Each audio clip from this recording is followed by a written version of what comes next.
अक्टूबर की ये देखो तुम्हारी लाइट बंद हो गई है, तुम बेशरम आदमी हो। के लिए नमाज पढ़ रहे हैं हम। आपको तिरंगे मिलेंगे, उतने ही बीजेपी के झंडे मिलेंगे, उतने ही भगवा झंडे मिलेंगे, और वहाँ नारा लग रहा होगा जय श्री राम। भाई हवन चल रहा है मोदी जी की जीत के लिए। ये जेल गए ना, मैं आपको बता रहा हूँ जनता कितनी खुश है, इनके खुद के नेता खुश हैं सर। राव करके बैठे क्यों? इसके साथ कोई छेड़े ना। इसके जैसे नमाज खत्म करेगा तब तक ये मेरे सुरक्षित में रहे।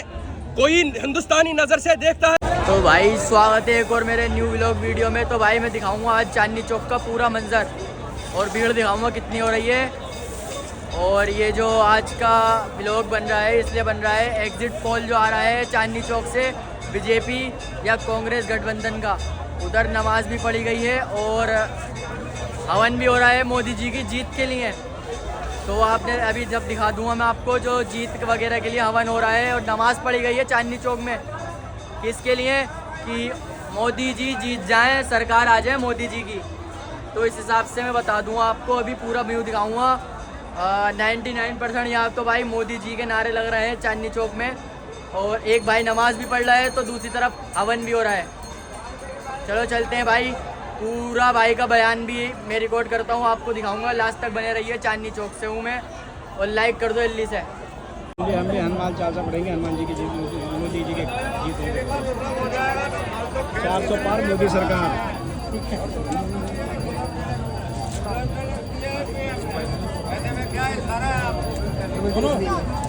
यहाँ एक युवा जो नरेंद्र मोदी की जीत के लिए नमाज पढ़ रहे हैं, हम उनसे बात करेंगे थोड़ी देर में और जानेंगे कि आखिर वो ये नमाज किस लिए अदा कर रहे हैं और मोदी जी की जीत के लिए नमाज हो रही है। चाह रहे हैं इस चुनाव परिणाम में।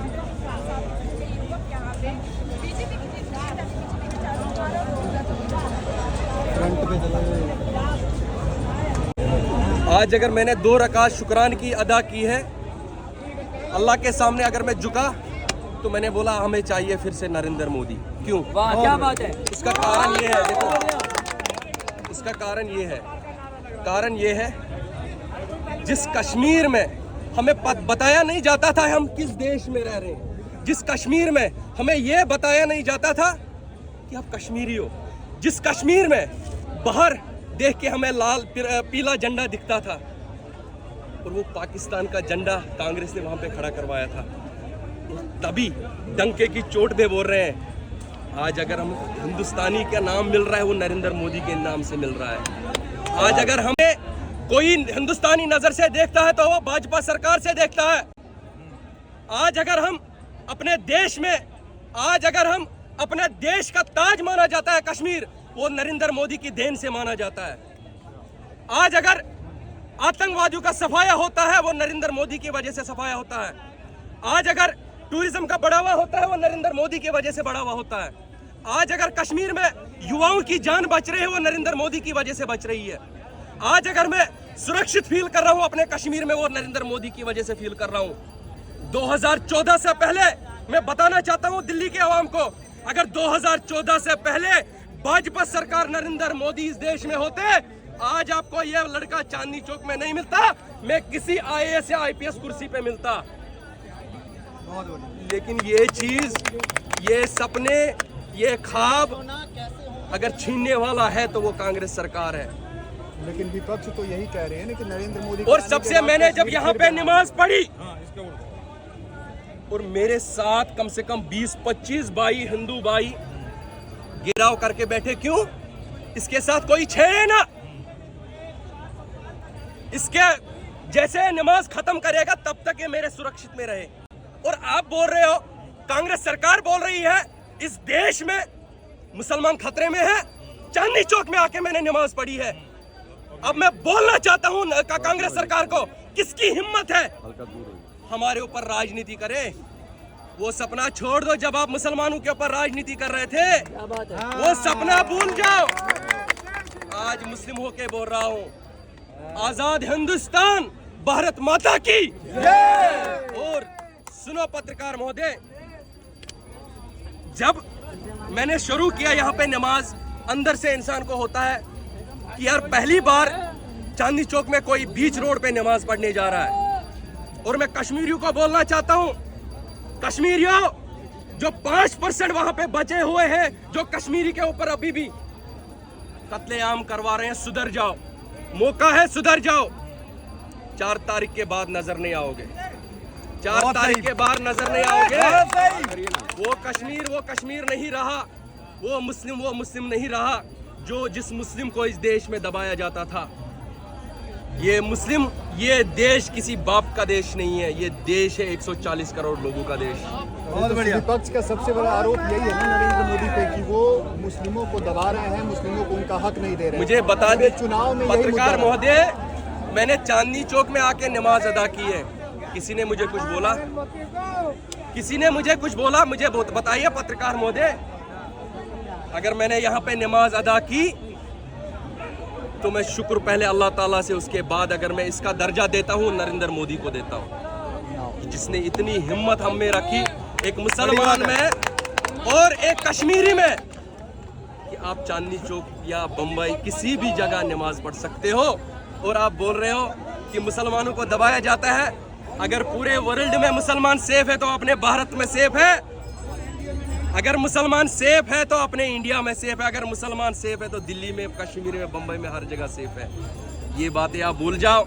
जिन बातों पे आप राजनीतियां कर रहे थे, 370 पे राजनीतियां कर रहे थे, आतंक के दुकानों पे राजनीतियां कर रहे थे, यासीन मलिक जैसे लोगों को पनाह दे रहे थे, भूल जाओ, सुधर जाओ। 4 तारीख को बाप आ रहा है तुम्हारा और हमारा सगा आ रहा है, हमारा सगा आ रहा है, इसलिए बोल रहा हूँ सुधर जाओ। चुनाव में एक और मुद्दा उठा, आपने बोला कश्मीर 2019 के बाद सुधरा है बहुत, लेकिन विपक्ष तो लगातार यही कह रही है कि कोई भी सुविधा नहीं पहुंचा है, आतंकी हमले अभी भी हो रहे हैं। आतंकी हमले भी हो रहे हैं। जिस कश्मीर में 70 साल आतंकियों का गढ़ बनाया था, जब 70 सालों में आतंक का गढ़ खत्म नहीं हुआ, क्या 10 सालों में अगर 95% आतंक खत्म किया तो भाजपा सरकार ने किया? अब गिने, इसीलिए तो मैंने पहले ही बोला पत्रकार महोदय, 5% लोगों अभी भी सुधर जा, मौका है। 4 तारीख को बाप आ रहा है, ऐसा मत करो कि अब ये भूल जाओ जो कश्मीर में पत्थरबाजी कर रहे थे, जो कश्मीर में पाकिस्तानी नारे दे रहे थे, उस कश्मीर में आज भारत माता की जय हो रही है। बहुत बढ़िया। उस कश्मीर में आज हर घर तिरंगा हो रहा है। समझ रहे हो मेरी बात? जिस लाल चौक पे हरा झंडा दिखता था, उस लाल चौक पे आज अपने देश के झंडे को सलाम ठोकता हूँ। बहुत बढ़िया। समझ रहे हो? और नमाज जो आपने पढ़ा हो, ये मुझे कर रहा था, इस देश में मुसलमानों को दबाया नहीं जाता है। इस देश में हर किसी का हक है।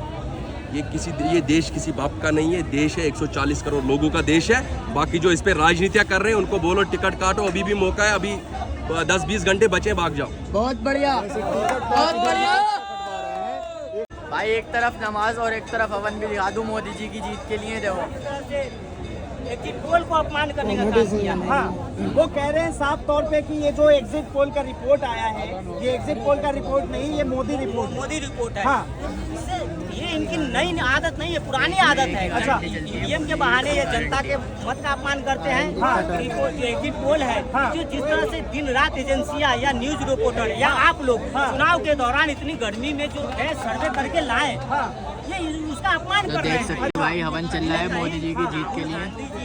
3 जून 4 तारीख को रिजल्ट आ जाएगा। एक तरफ नमाज पढ़ी जा रही है और दूसरी जगह हवन हो रहा है चांदनी चौक में। देख सकते हो भाई साहब, चांदनी चौक का माहौल देख सकते हो, इतनी सारी पब्लिक है भाई यहाँ पे और हवन चल रहा है। कोई हवन चल रहा है, कोई कह रहा है कुछ। पाकिस्तान में नमाज़ें पढ़ी जाती है, ये मुद्दा मैं बताऊंगा, क्योंकि वो रोजी रोटी थी उनकी कश्मीर।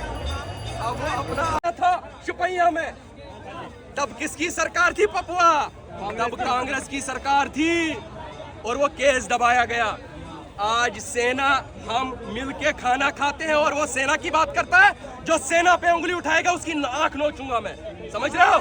कश्मीरी बोल रहा है तुझसे, कोई यहाँ का नहीं बोल रहा। कश्मीर हम दर्द से गुजरे हैं तभी बोल रहे हैं। तो भाई मैं इस वक्त चांदनी चौक से हूँ और ये हवन चल रहा है, देख सकते हैं मोदी जी की जीत के लिए। हाय कर दो पंडित जी, हाय करो ना यूं करके। ये देख लो, ये नीचे देखो, ये तंबाकू मिलाया जा रही है भाई, तंबाकू। ये देखो हवन करते हैं भाई साहब, ये देखो काम। देखो राहुल गांधी समझदार बने, इसकी विधि चल रही है। जिम्मेदार विपक्ष बने, जिम्मेदार तो हम लोग विपक्ष के लिए जो सनातन पे प्रहार कर रहे हैं। मोदी जी जीत जाए कर रहे हैं, देख सकते हैं इसमें भीड़ देख सकते हैं भाई साहब। और चमचे चमचे क्या करेंगे मालूम है? क्या करेंगे? गाना बता रहे हैं। ये जो है ना, ये जो बज रहे हैं ना, ये कहेंगे हमारा पैसा वापिस करो। मोदी जी को चैलेंज कर रहे थे। मोदी जी को कहते हैं तुम्हारा परिवार नहीं, तुम्हारा तो देखो क्या है। अरे चमचो, कल के बाद तो तुम मुंह दिखाने के लायक भी नहीं रहोगे, तुम्हारा तो टपाटप टपाटप टपाटप टपाटप चलेगा। अरे हमारी भाषा सीख गए, हमारी भाषा सीख गए। अच्छा, मैं कहता था टपाटप, खटाखट, ये लोग भी सीख गए खटाखट। अरे हम तो आम पब्लिक है, अगर सड़क पे बोल रहे हैं तो चलता है, मगर ये लोग कह रहे हैं टपाटप खटाखट टपाटप टपाटप टपाटप। अब्बा डब्बा डब्बा तो सुना था।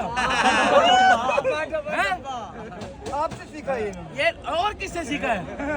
इनका ध्रुव राठी जो जीजा जी बना हुआ है आजकल, 4 तारीख के बाद ऐसे हाथ करते करते बोलेगा, मुझे लगता नहीं था कि देश का लोकतंत्र खतरे में है। आज 4 तारीख के बाद पीछे से वो कहेगी, अरे कुत्ते की तरह क्यों भौंक रहा है, अब आजा बेइज्जती तो करा ली। लुगाई भी बोल रही होगी कि मत कर मोदी की इतनी बेइज्जती कि आगे तेरे बच्चों को भी गालियां पड़ रही हो स्कूल में। अरे मोदी प्रधानमंत्री हिंदुस्तान का नहीं बनेगा तो कहाँ का बनेगा बे? तुम लोग लुल हो, लुल।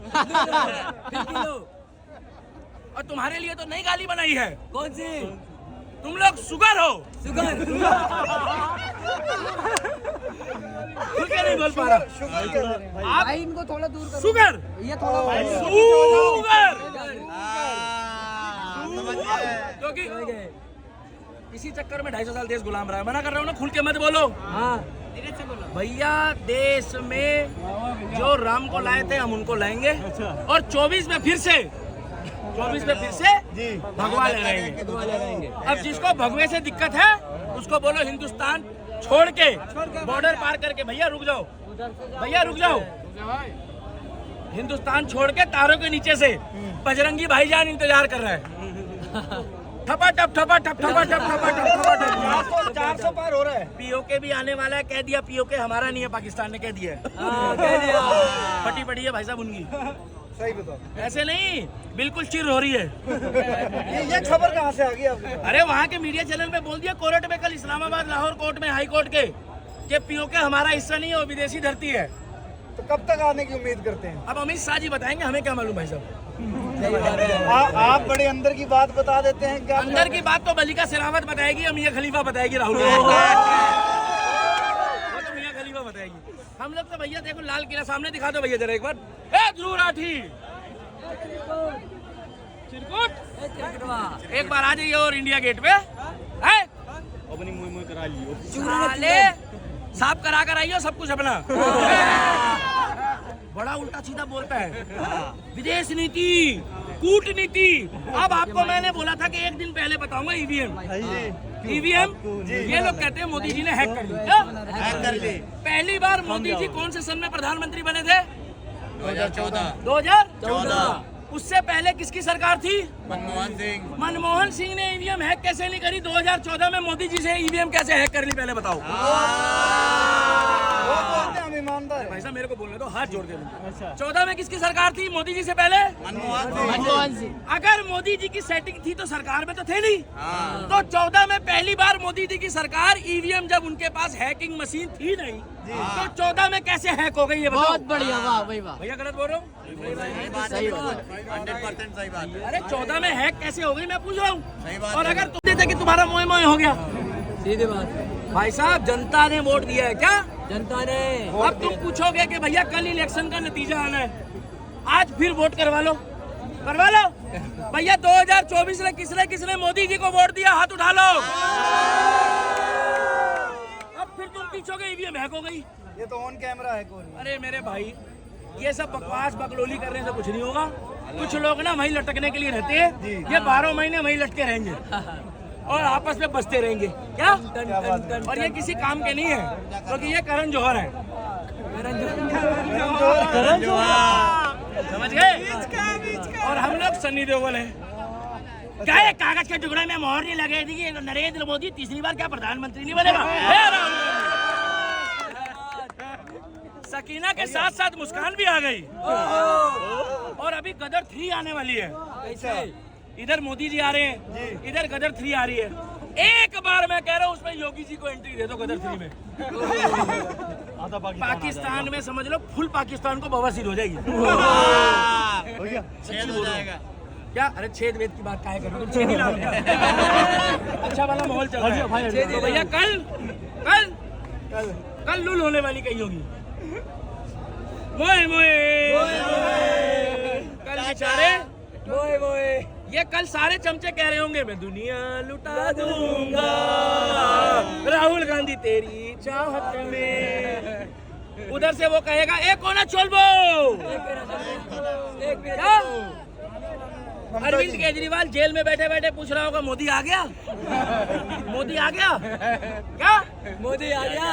नतीजे तो देखो, वो तो कह रहे हैं 295 सीट गठबंधन। देखो भाई साहब सिद्धू मूसेवाले के साथ थे, हैं और रहेंगे। भैया पहले सिद्धू मूसेवाले की ताली बजा दो। बहुत बढ़िया। वो हमारा भाई था जी, वो भाई था, है और रहेगा। वो भारत का बेटा था, पंजाब का बेटा था ही, भारत का बेटा था, भारत का। सिद्धू मूसेवाला जब वहां पर झाड़ू की सरकार आई तो बता के सिक्योरिटी हटाई, उसकी कोई गलती नहीं थी। वो गाने गाता था, ठीक है, उसके 2-4 कोर्ट में केस चल रहे थे, वो कोर्ट जाने और वो जाने, वो गाने गाता था। रहा सवाल तुम सिद्धू मूसेवाले के गाने को लेके चल रहे हो, कहीं तुम भगत सिंह जी को लेके चल रहे हो, कभी तुम कह रहे हो बाबा साहब अम्बेडकर को। तो तुम एक काम करो, अगर तुम इतने सिद्धार्थवादी हो तो अपने गुरु अन्ना हजारे को एक बार कैमरे में बुला के और आमने सामने इंटरव्यू दे दो, तुम्हें तुम्हारी औकात पता लग जाएगी। एक कहावत हमेशा ध्यान रखना, बुड्ढे की कभी भी कोई भी बुजुर्ग हो, बुड्ढा मतलब बुजुर्ग, उसकी बद्दुआ मत लेना। सही बात है। इन्होंने 80 साल के गुरु की बद्दुआ ली है। अगर ये ऊपर से मोदी जी को गाली बकते हैं, अरे मोदी जी का परिवार पूरा देश बना पड़ा है भाई। मोदी जी को तुम चैलेंज कर रहे हो, मोदी जी किसी का बाप का नौकर नहीं है, मोदी जी हिंदुस्तान का चौकीदार है। और तू पैदा कर सकता था, मगर तुम्हें क्या मालूम कुंवारे मियां खलीफा वाले, तुम्हें क्या मालूम। अरे साधु जो होता है ना, संत, ऐसे अनगिनत लोग होंगे जिनके चाचा ताऊ आज भी कुंवारे होंगे। तो क्या तुम उनको ये कहते हो कि तुम्हारा आगे पीछे कोई नहीं है? ये नहीं कहना चाहिए, चाहे हिंदू हो, मुसलमान हो, सिख हो, ईसाई हो। आज तुम कह रहे हो राहुल गांधी का आगे पीछे कोई नहीं है, कांग्रेस को कौन संभालेगा राहुल के बाद? यहाँ तो बीजेपी के पास कई विकल्प है, योगी है, नितिन गडकरी है, अमित शाह है, हेमंत बिश्व शर्मा है, बहुत सारे हैं। राहुल गांधी के बाद कौन संभालेगा? शादी नहीं हुई, कौन मियां खलीफा और कौन संभालेगा? बहुत नेता है उनके पास। ये मल्लिकार्जुन खड़गे जो राजबड़े मुरमुर को मुरमुरा बोलते हैं। सबसे बढ़िया इसमें जो शब्द का चयन करा है वो करा है प्रियंका चोपड़ा ने। प्रियंका चोपड़ा कौन? वही वेस्टर्न कल्चर वाली, वही प्रियंका वाड्रा है, वही चोपड़ा है, वही चाचा है, वही भतीजा है, वही भतीजा, वही चाचा, और चाचा कोई है ही नहीं। अब पूछो कैसे? वही कह रही है टपाटप टपाटप खटाखट खटाखट टपाटप टपाटप टपाटप। तो भैया हम तो इतना जानते हैं, लाल किले की दीवारों में 4 तारीख के बाद बढ़िया माहौल रहेगा। 5 बजे कल बीजेपी मुख्यालय में पहुंच जाना। जितने आपको तिरंगे मिलेंगे उतने ही बीजेपी के झंडे मिलेंगे, उतने ही भगवा झंडे मिलेंगे, और वहां नारा लग रहा होगा जय श्री राम। और कल भैया रिक्वेस्ट है, एक दीपक जलाओ प्रभु श्री राम के नाम पे। एक दिवाली 22 जनवरी, एक दिवाली कल, और एक दिवाली अक्टूबर की। ये देखो तुम्हारी लाइट बंद हो गई है, तुम बेशरम आदमी हो। तो भैया अब तो एक ही बात बोलेंगे, कल एक तीसरी बार हैट्रिक हो रही है। क्या तीसरी बार हैट्रिक हो रही है? अरे भाई 108 किलो के, तीसरी बार हैट्रिक हो रही है कल, और हम बड़े उतावले हैं, और अगली बार योगी जी आना चाहिए। जय श्री राम। एक आखिरी प्रश्न जवाब दीजिएगा। अरविंद केजरीवाल जी कहते हैं कि मोदी मुझे मरवाना चाहते हैं, ऐसा भी कुछ है क्या? भैया अरविंद केजरीवाल गांजा पीने के बाद कुछ भी बोल देता है, उसकी बातों में मत आओ। वो दारू पिया हुआ है, अच्छा, बेकार की बातें कर रहा है वो। प्रशासन उसका लगा हुआ है। ये देखो जा रहे हैं भाई साहब, अरे ये देखो, अरे इंडिया लाइफ वाले जा रहे हैं। राहुल गांधी, अरे तेजस्वी, दीदी खेलो। अरे भाई विपक्ष वाले गाड़ी में जा रहे हैं, उर्फी जावेद कहाँ है फिर? राहुल गांधी का में। अरे वो गाड़ी, वो देखो राहुल गांधी झाँक रहा है, वो देखो, वो झाँक रहा है, राहुल गांधी झाँक रहा है। झाँक रहे हो उसको, अंदर से झाँक रहे हो उनका। देख रहे हो? अभी तो रिजल्ट नहीं आया तो इनको बवासीर हो गई। रिजल्ट आने के बाद तो हर जगह ही बजेगा टू। अरे भाई तुम्हारी हंसी बड़ी खतरनाक है। वही वाली है। जय श्री राम। माहौल देखो भाई साहब, बीजेपी के लिए लोग हवन। और अभी मैंने दीपक भाई को दिखाया, दिल्ली के दीपक को दिखाया मैंने, दिल्ली का दीपक है। और बाकी ये देख सकते हो, ये देखो अपने आप को बड़ा नैतिक तौर पर बात करने वाला, मैं किसी का बिका नहीं हुआ, मैं स्वच्छ और सीधी बात करने वाला व्यक्ति हूँ। कल उसका भी खुलासा हो गया। लगे रहो केजरीवाल गाना तक ये बना रहा है। तू भैया किसी को सपोर्ट नहीं करता, गाने बना रहा है। देश के शेर ने तेरी धजिया उड़ा दी कल एलवीएस यादव ने। अब क्या बोलेगा उसके खिलाफ, बता। अगर उसको कर, अगर तो जेल चल गए ना फिर वापस। वो तो जाना था ना सर। देखो कई बार हम भी यहाँ दिल्ली में रहते हैं, मंसूरी घूमने जाते हैं, शिमला घूमने जाते हैं, हमें पता है 2-4 दिन ही घूमेंगे, फिर वापसी अपने घर आना है। सूरज अगर निकल रहा है तो उसको डूबना है, लेकिन सूरज अगले दिन फिर निकलेगा। अब केजरीवाल नहीं निकलेगा। तो अरविंद केजरीवाल बोले हमको देश बचाने के लिए हम जेल जा रहे हैं, देश बचाने के लिए हमारा जान भी चल जाए तो कोई दिक्कत नहीं। भाई साहब एक बात आओ, जिसने देश बचाना होता है वो पहले राज्य तो बचा ले अपना। राज्यों के अंदर क्या हालात हो रखे हैं आपको पता है? कितने घुसपैठिए घुसा दिए गए पता है आपको? कितने रामनवमी पे कितना पथराव हुआ जंगीरपुरी के अंदर पता है आपको? ये कौन देखेगा? चोरियां डकैतियां कितनी बढ़ रही हैं दिल्ली में, ये देखा इन्होंने ऐलान कर दिया 100 करोड़ रुपया वक्फ बोर्ड को दे रहा हूँ। अरे वो 100 करोड़ ये झुग्गी झोपड़ी वाले जो दिल्ली के अंदर बसे हुए हैं, यूपी बिहार से आकर के रोजगार कमा रहे हैं, इनमें बांट देता, कितनों का निराधार हो जाता, कितनों के पक्के घर बन जाते। वो नहीं सोचा। जो ऑलरेडी दूसरे नंबर पे सबसे अमीर है वक्फ बोर्ड, उसको 100 करोड़ दे दिया। ऊपर से कह रहे तन मन धन के साथ हम वक्फ बोर्ड के साथ हैं। और आने वाले समय में वक्फ बोर्ड के पास इतना पैसा होगा उसे किसी चीज की कमी नहीं होगी। ये जो लोग बैठे हैं दिल्ली के अंदर जो तुझे वोट दे रहे हैं फ्री बिजली फ्री पानी के नाम पे, इनमें ही अगर तू 100 करोड़ बांट देता, साल में दिया ना, हर साल इन पे बांट दे 100 करोड़, सारे ही राजा बाबू बन के जिएंगे, सारे ही तेरे को वोट देंगे, बाहर भागेंगे ही नहीं। लेकिन गरीबों की चिंता नहीं है, इनको गरीब रखो, क्योंकि इनको अमीर कर दूंगा तो ये मुझे वोट क्यों देंगे? गरीब रहेगा, इनको ये बोलता रहूंगा बिजली फ्री कर रहा हूँ, पानी फ्री कर रहा हूँ, फलाना फ्री कर रहा हूँ, ढिमकाना फ्री कर रहा हूँ, तो ये मुझे वोट देंगे। तो कर रखे हैं ना। अरे सर पीने लायक पानी है, आप देखो कोका कोला के रंग का पानी आ रहा है घर में। अब लोगों को लग रहा है इसमें भैया गैस डाल के कहीं कोका कोला वाले डुप्लीकेट में यही ना बेचने लग जाए। पीने लायक तो पानी नहीं छोड़ा। बिजली आप देख लो कितनी दिन में रही है। सिर्फ गरीब लोग जो है ना हमारे झुग्गी झोपड़ी वाले भाई, ये पहले भी आपको याद होगा कुंडे डालते थे, पर कितना वो कुंडा नहीं डालते, 0 बिल आता है। लेकिन मिडिल क्लास जो लोग हैं ना, वो आज भी बिल भर रहे हैं बिजली का। एक कूलर भी चला लेते तो उन्होंने बिल भरना है, सर्दियों में गीजर भी उनके घर चलेगा तो बिल भरना है। काय का उनके लिए क्या सुविधा है आप ये बताओ ना।